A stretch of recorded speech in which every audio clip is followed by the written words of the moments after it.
Guys, welcome to my YouTube channel. आज मैं आपके लिए लेके आई हूँ जेनेटिक्स से ही रिलेटेड एक टॉपिक।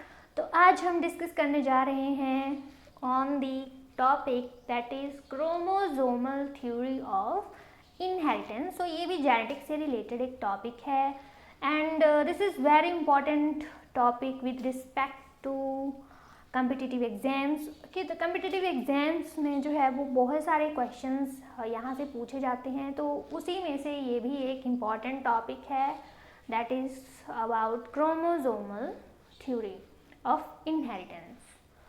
तो चलिए स्टार्ट करते हैं, लेकिन उससे पहले अगर आप मेरे चैनल पे नए हैं और आपने अभी तक मेरे चैनल को सब्सक्राइब नहीं किया है तो प्लीज़ मेरे चैनल को ज़रूर सब्सक्राइब करें, लाइक करें, शेयर करें और कमेंट करके ज़रूर बताएं कि आपको मेरा पढ़ाने का स्टाइल कैसा लगा। ये है हमारा क्रोमोसोमल थ्योरी ऑफ इनहेरिटेंस। तो एज यू नो इनहेरिटेंस क्या होता है, मीन्स जो भी करेक्टर्स जो हैं वो पेरेंट्स से कहाँ जाते हैं टू देयर ऑफस्प्रिंग्स। ओके, तो जनरेशन टू जनरेशन ये वाली प्रोसेस जो है वो चलती रहती है, मीन्स ट्रांसमिशन होती है of various factors, various characters from parents to their progeny and this process is called inheritance. So as you know father of genetics जो थे वो मेंडल थे, और मेंडल ने काफ़ी समय पहले ही जो थे अपनी थ्योरीज दे थी, अपने लॉज जो दिए थे, वेरियस लॉज दे दिए थे इनहेरिटेंस के ऊपर। तो उनके जो लॉज थे वो काफ़ी ज़्यादा टाइम तक जो थे वो एक्सेप्टेबल नहीं हुए, क्योंकि उस टाइम जो थे उनके जो कंटेम्प्रेरी साइंटिस्ट थे उन्होंने उनके मैथमेटिशियंस से रिगार्डिंग जो टूल्स थे तो उनके बारे में भी वो बहुत कम जानते थे, जिसकी वजह से उनकी थ्योरी को इतनी एडवांटेज नहीं मिली। और उस टाइम पे जो था वो अभी जो था वो इतनी ज़्यादा माइक्रोबायोलॉजिकल जो टेक्निक्स थी वो ज़्यादा डेवलप नहीं हुई थी, तो उस वजह से भी जो मेंडल ने लॉज दिए थे उनको इतना ज़्यादा प्रेफरेंस नहीं दिया गया। बट आफ्टर सम टाइम, जैसे जैसे टाइम होता गया, तो 1900 के अराउंड जो था वो साइटोलॉजिकल और माइक्रोबायोलॉजी में काफ़ी ज़्यादा डेवलपमेंट हुई, जिसकी वजह से बहुत सारी स्टडी की गई सेल डिविजन्स के ऊपर of various animals and also plants. तो उन स्टडीज़ में देखा गया कि जो है कैसे जो है वो क्रोमोसोम्स बनते हैं, कैसे सेल डिवीज़न होती है। और आफ्टर दैट जब क्रोमोसोमल की डिस्कवरी हुई, क्रोमोसोम्स की डिस्कवरी के बाद जो वेरियस साइंटिस्ट थे उन्होंने जो थे मेंडल के जितने भी लॉज थे उनके साथ उसको कोरिलेट करके जो है कि देखा कि जो मेंडल के फैक्टर्स और ये जो क्रोमोसोम्स हैं उनमें काफ़ी ज़्यादा सिमिलैरिटीज़ हैं। तो इन्हीं सिमिलैरिटीज़ के बेसिस पे जो है उन्होंने फिर कंडक्ट की थी क्रोमोसोमल थ्योरी ऑफ इनहेरिटेंस। तो इसमें देखते हैं कि ये जो थ्योरी है ये कौन कौन से फीचर्स को जो है वो सपोर्ट करती है with Mendelian factors. So according to chromosomal theory of inheritance, तो यहाँ पे सुटोन और बोवेरी ने जो था वो डिस्कवर किया था कि जो मेंडेलियन फैक्टर्स होते हैं, first point is Mendelian factors located on the chromosome which show segregation and independent assortment at the time of transmission. Okay, तो यहाँ पे मेंडेलियन फैक्टर्स, तो मेंडेलियन फैक्टर्स को जैसा कि मैंने पहले वाली वीडियोस में भी बताया था आपको कि फैक्टर्स को जीन भी बोलते हैं, तो ये आप याद रखोगे, कंफ्यूज नहीं होंगे, जीन्स।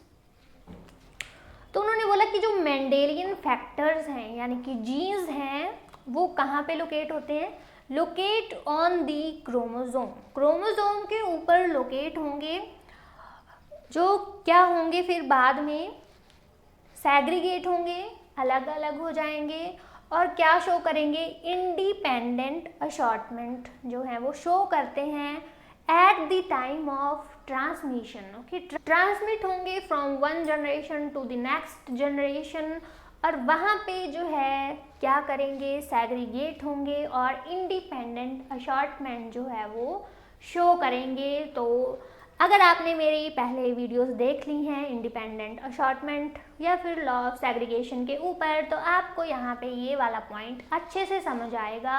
और अगर आप मेरे चैनल पे नए हैं या फिर आपने अभी वो वीडियोस नहीं देखी हैं, तो ऊपर आप प्रेस करके जो है वो डायरेक्टली वहाँ पे जाके मेरी वीडियोस को वॉच कर सकते हो।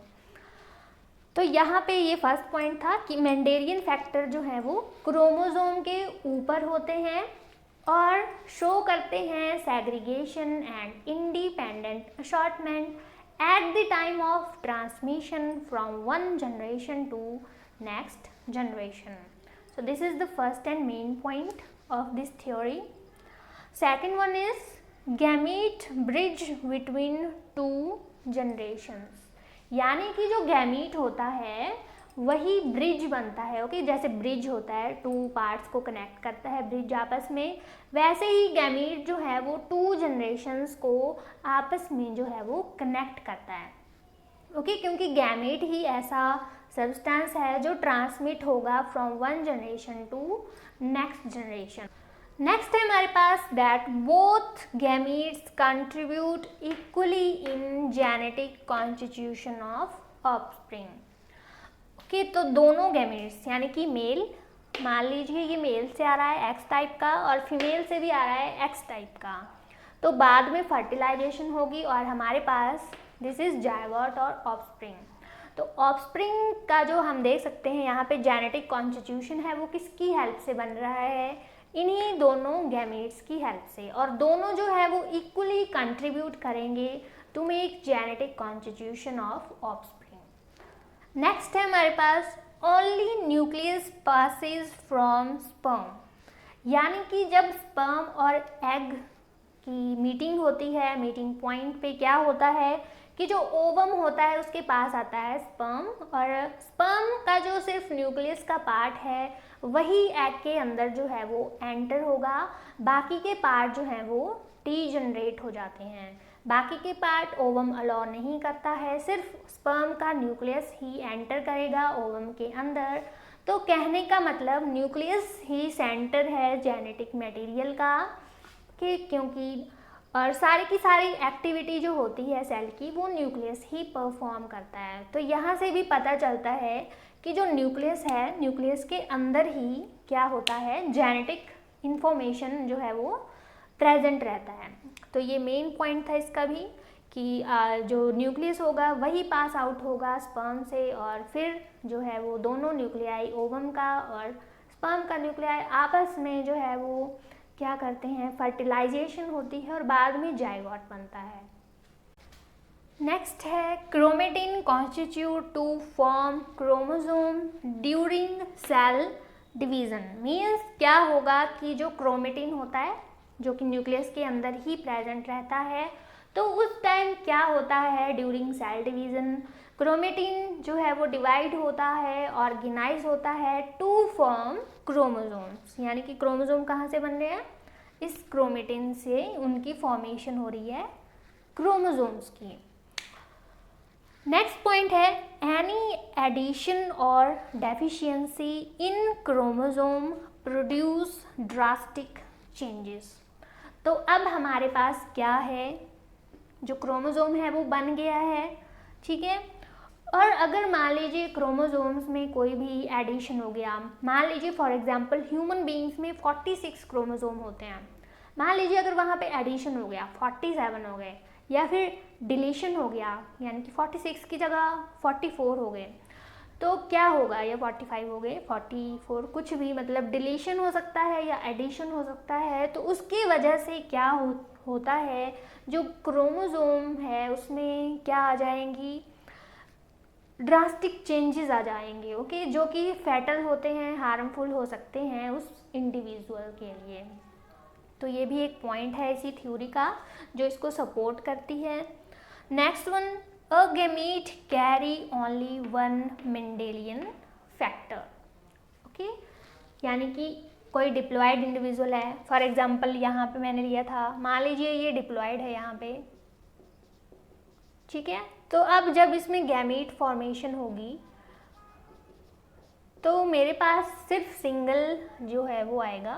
ओके, यानी कि मान लीजिए यहाँ पे x आ गया, तो x में हम देख रहे हैं कि ये जो गैमीट बन रहा है सिंगल, उसमें सिर्फ एक ही मेंडेलियन फैक्टर जो है वो आ रहा है।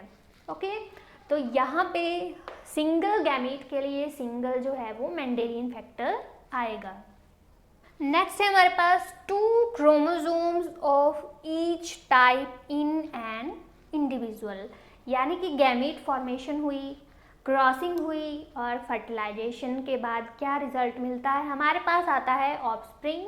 तो उस ऑफस्प्रिंग में क्या होगा, अब 2 क्रोमोसोम प्रेजेंट रहेंगे of each type. Each type कहने का मतलब दोनों पेरेंट्स के, मेल का भी होगा फीमेल का भी होगा, और जो है इंडिविजुअल में दोनों जो है वो इक्वली पार्टिसिपेट करते हैं। ओके, तो वहाँ पे 2 जीन्स होंगे, 2 फैक्टर्स एंड साथ में होंगे 2 क्रोमोसोम्स।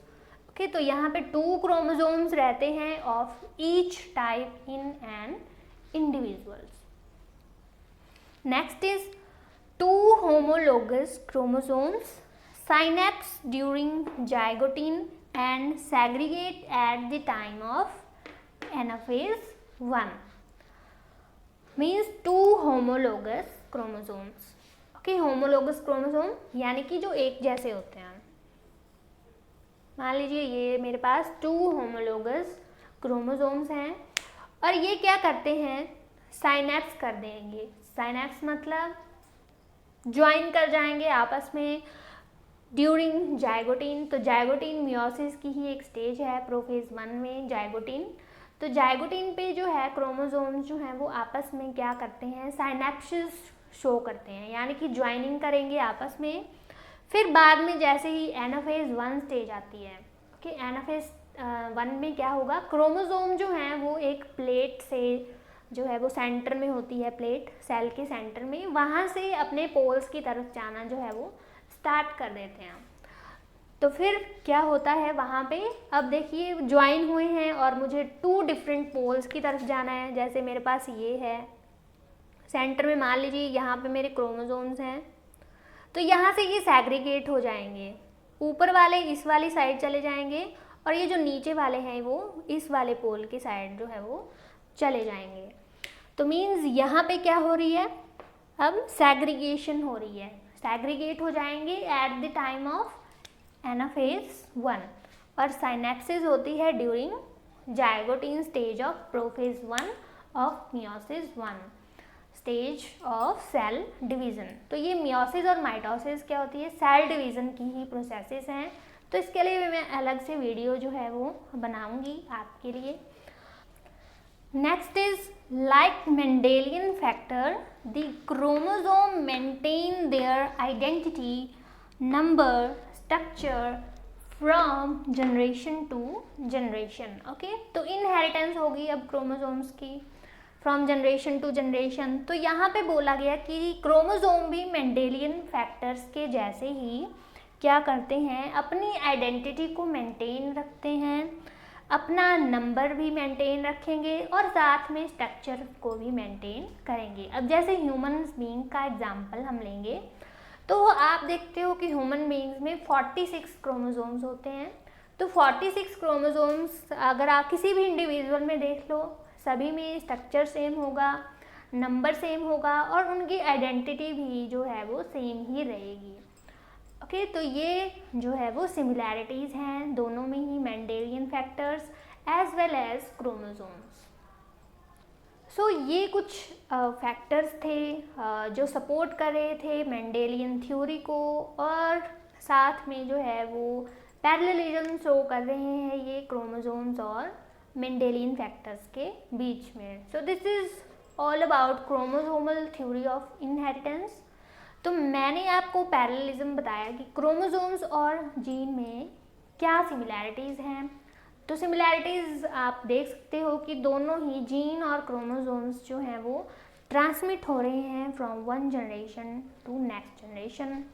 दोनों ही पेयर्स में प्रेजेंट रहते हैं। क्रोमोसोम भी ईच इंडिविजुअल में कैसा होगा, पेयर में रहते हैं। ओके, 23 पेयर होते हैं। ओके, 23 और 23 पेयर होंगे, तो पेयर्स में रहते हैं ये। और वैसे ही सिंगल अलील के लिए क्या होंगे, 2 जीन्स होंगे, जैसे टी हो गया।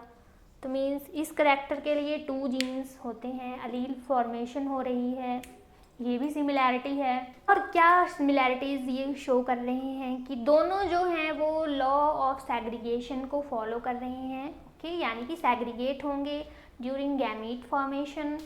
साथ ही साथ दोनों जो हैं वो सेल डिवीज़न के टाइम पे जो है वो सेग्रीगेट हो रहे हैं, और हर सेल में जो है वो इक्वल नंबर में जाएंगे और सेग्रीगेट हो जाएंगे at the time of gamete formation.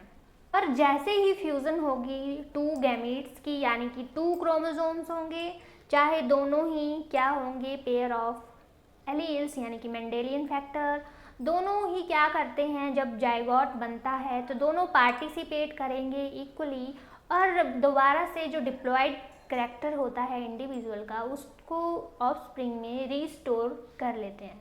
तो आप देख सकते हो दोनों जो है वो सिमिलैरिटीज़ हैं वो काफ़ी ज़्यादा हैं दोनों में, ओके। तो इसीलिए जो है ये क्रोमोसोम्स और जीन्स का जो है वो दोनों के फीचर जो है वो मैक्सिमम सेम रहते हैं।